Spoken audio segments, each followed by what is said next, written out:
words about coverage of the NBA. Let's hear what he had to say. Charles. That's because you fools on other networks, which we going to become fools next year. We be working on that network.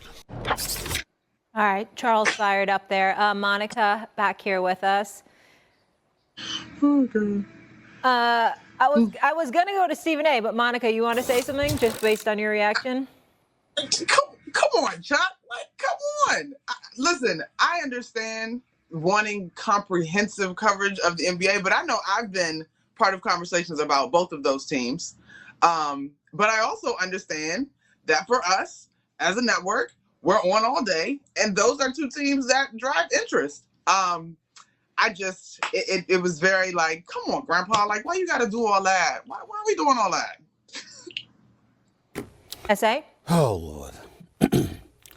You know, sometimes we make things a bit more complicated than they really are. Let's point out a couple of things.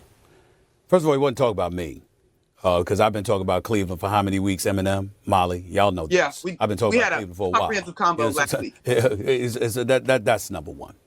Number two, Barkley does television. He'd never be accused of knowing television. That would be Ernie Johnson who handles that responsibility.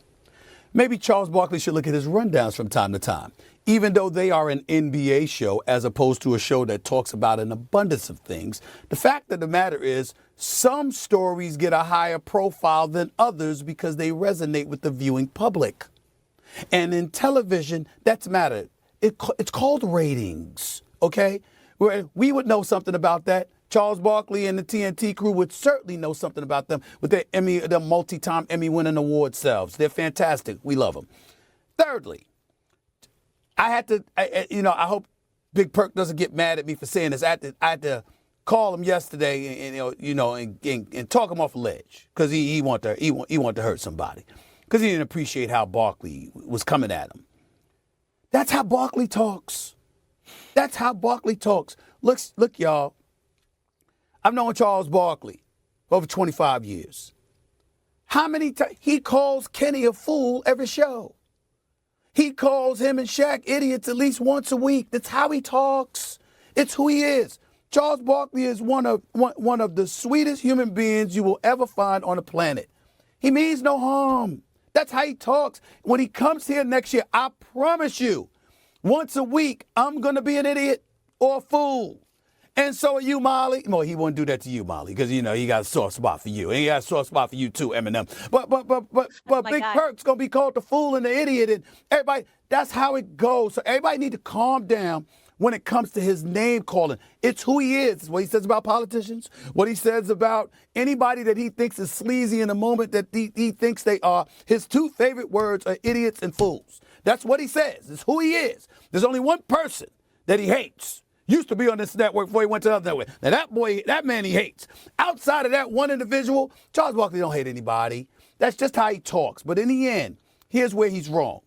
When he talks about what we talk about, I'm sick and tired of people acting like, oh my goodness, we only talk about the Cowboys during the season. We only talk about the Lakers during the basketball season. That is factually incorrect. Let me educate the folks real quick, Molly. We have approximately 15 segments per show. We talk about a multitude of topics. We're on 2 hours a day, 10 hours a week, live. We run from nothing. We run from nothing. I do a minimum of about 240 shows a year, okay? You do at least 200, if not more, Molly. I mean, what are they talking about? So when you take that into consideration, the subjects, we talk about a potpourri of topics. We talk about all sports, but we also pay attention to what's resonating. That's why we're number one. We understand what the audience wants us talking about. And in the process of talking about a multitude of things that they may not know they wanted us to talk about until they hear us talking about it, there are other subject matters that they absolutely know and look forward to what they want to talk about. I came on this show today and I led Molly, Eminem, with the whole LeBron James confronting me thing. And by the way, he said that Bronny is better than some NBA players, not half the NBA. So I want a correction on that with the quote that he had gave last year. But my point is, why? Because I woke up And the damn story was viral internationally. It was the #1 sports story trending worldwide. That's why. It doesn't take Einstein to see, I can't exactly run from this story. We're a sports show. That's a sports story. That's the way it goes. It's what we do every morning. But Chuck is asleep around that time. And because he's asleep, he might not know. And then even when he comes to work, he's got the great one, Ernie Johnson, giving him the rundown. You see what I'm saying? So Chuck's going to watch the game, talk about the game. But the other stuff involving the technicalities of television, it's not something that is in Chuck's wheelhouse. He leaves that to others. That's why he would be on the airwaves like he was last night, sounding like a fool his damn self. But welcome to the family, bro. Ain't nothing wrong with us being fools. As long as you know we ain't alone. You right here with us. Can't wait to see you. Where does a girl go from here? Nowhere. Commercial Break. break? Okay.